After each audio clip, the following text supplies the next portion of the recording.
The first day of the UN General Assembly started with the discussion of the delegates on the topic of forced migration. Many of them expressed their worries about this issue and proposed some measures in order to tackle it. Here is what they pointed out.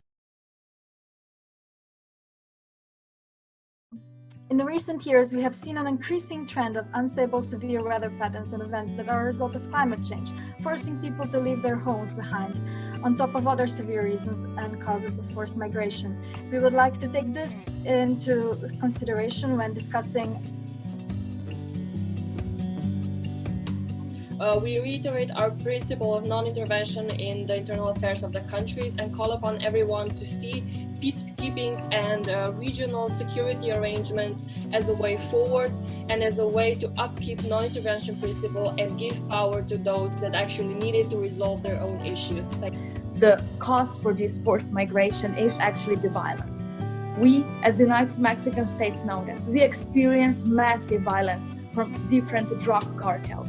And we would like here the help from the UN because we need it. We know that we have been dealing with this issue for a long time and we have been dealing with this issue properly. We definitely agree with the proposed moderated caucus. We believe that violence is a very important root cause of forced migration. In the Democratic Republic of the Congo, we have been dealing with sporadic occurrences of violence on account of various armed groups, terrorist armed groups, which have been attacking our territories and actually disrupting our daily lives. And we would like the support and the help of the community so we would be able to tackle it efficiently. Thanks. Germany would like to propose a scientific global panel which would be an advisory body to the UN Refugee Agency and would help determine the causes for forced migration. We would like to point out that the violence is one of the most important root causes for forced migration, and that is why we believe we all need to push and express support for programs and initiatives that would address this cause of forced migration in countries known to be the source of forced displacement, and thereby gradually eliminating the need for their nationals to migrate, especially to Europe through the Middle East. I believe it is of utmost importance to address the conflict in our region that did a great deal of global damage, and that is the Palestinian-Israeli conflict. It is our moral obligation to protect the holiness of Jerusalem, which has served as a symbol of compassion, mercy, and respect between Christians, Muslims, and Jews for centuries. Currently, there are more than 2 million Palestinian refugees in Jordan. We all bear the global responsibility to end the conflict and realize a two-state solution in accordance with international law. We must end segregation, forced displacement, and violence which do not belong in this holy land. I would like to express our concern because most of the violence in our country is caused by the huge flows of refugees coming to our country because our country is highly affected by the violence happening in its neighboring countries, which is why we agree with the importance of this moderated caucus and are emphasizing that there is a strong need for the establishment of a way of solving this problem, both on the regional level in Africa and on the international level via the international law. We are aware of the forced migration because we experience it. And from the first hand, we can tell you that we don't need a scientific committee that will tell us what are the causes for our forced migration. Ask the countries that actually experience the forced migration. Ask the Democratic Republic of Congo. Ask Nigeria. Ask these countries. We know what are the causes for the forced migrations. We don't need a scientific committee to tell us. The European Scientific Committee probably.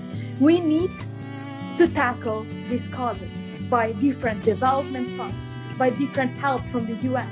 We don't need another scientific committee to tell us what is the problem. We know what is the problem, and we need to solve the problem, not just talk about the problem. Although we fully agree with Mexico that we do not need a scientific committee, we do already know what the causes are. We just need to tackle them, and we need to tackle them efficiently and together.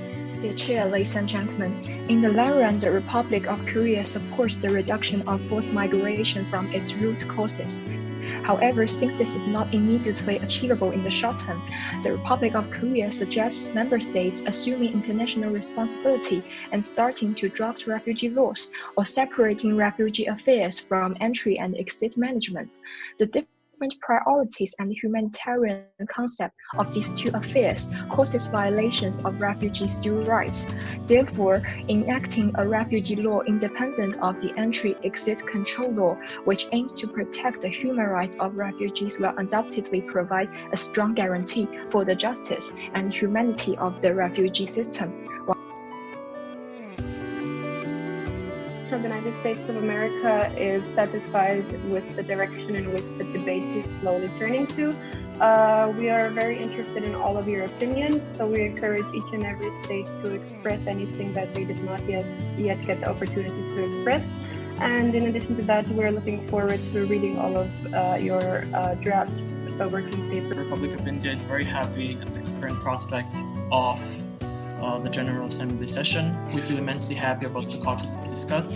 We strongly emphasize the importance of the implementation of a region-based fund with mitigating the effects of global forced migrations. We are already within our national policies giving large sums of money to countries in the global south. Africa and Latin America have seen upwards of $1 billion donated by the Republic of India. Establishing a fund will also relieve countries like our own that are fighting forced migrations and poverty as well. So the discussion. Delegations of Brazil, Spain, New Zealand and Canada proposed this initiative of the community-based sponsorship of refugees. All the delegations also received information via their emails and on Veritas, so we would just like to point out some of the main points. The main idea is that the community where refugees arrive in third countries help them with settling down. They also share the costs between the state and the community, so the community can help the newly arrived refugees with finding their accommodation, finding their employment.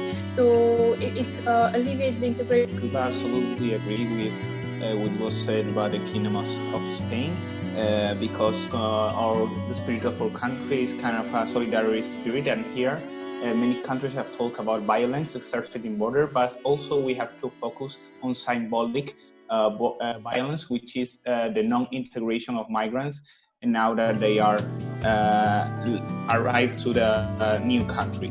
As co-chair of the Global Refugee Sponsorship Program, we are seeking support for this community-based sponsorship program. Canada has resettled more than 300,000 refugees through this community sponsorship program.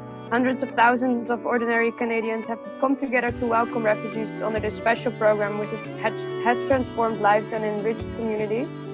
First of all, I would like to respond to Mexico's earlier accuse of Europe not experiencing forced migration.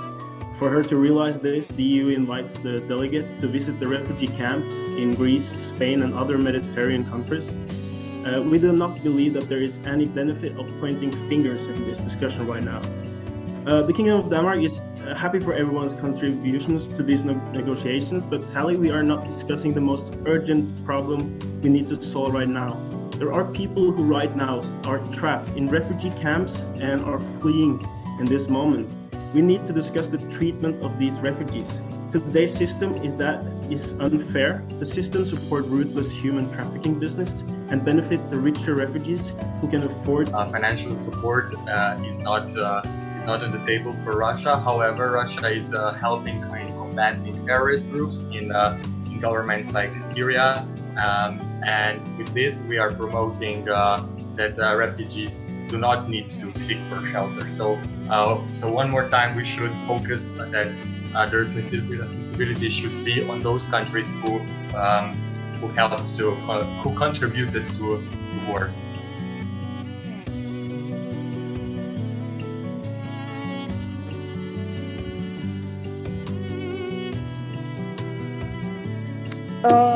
Dear delegates, forced migration is a major issue in the international community that requires a comprehensive approach in order to resolve it. The reasoning behind forced migration can vary, but are mostly the result of conflicts that arise between states or varying factors.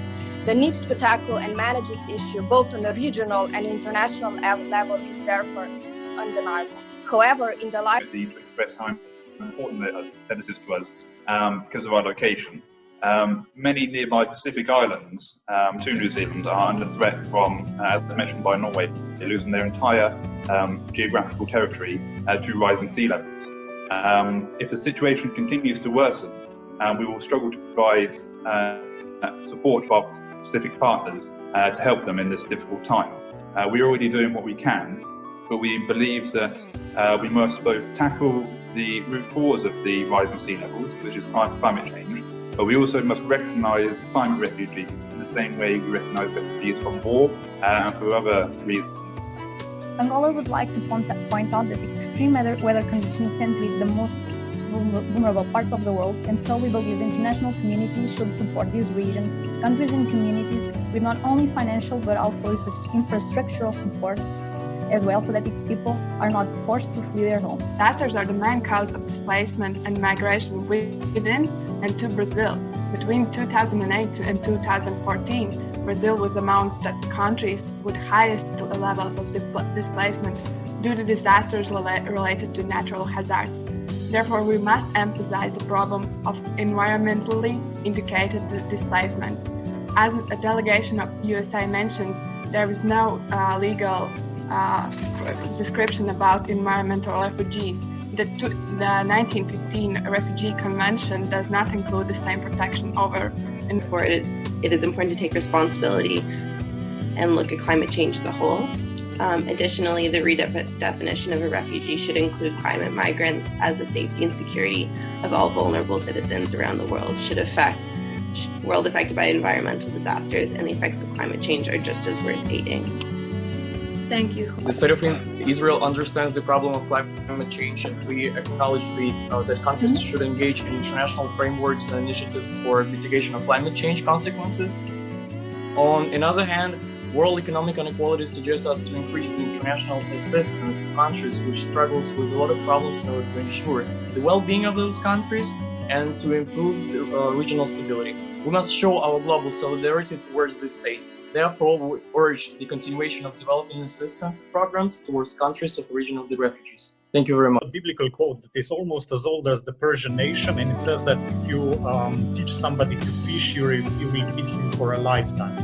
And we are against some propositions that suggest only financial help, because we consider that giving fish to the poor instead of teaching them how to fish.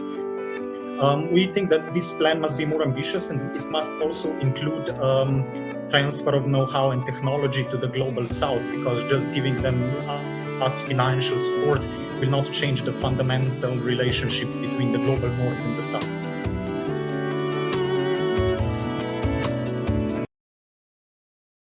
By the end of the discussion, 2 draft outcome documents were introduced, one of which was adopted. The resolution was adopted with 39 votes in favor and 12 votes against. This resolution emphasized the importance of forced migrations and its consequences. It called upon states to consider the principle of burden sharing. It condemned the unilateral interventionism, and it recognized the importance of environmentally driven displacement.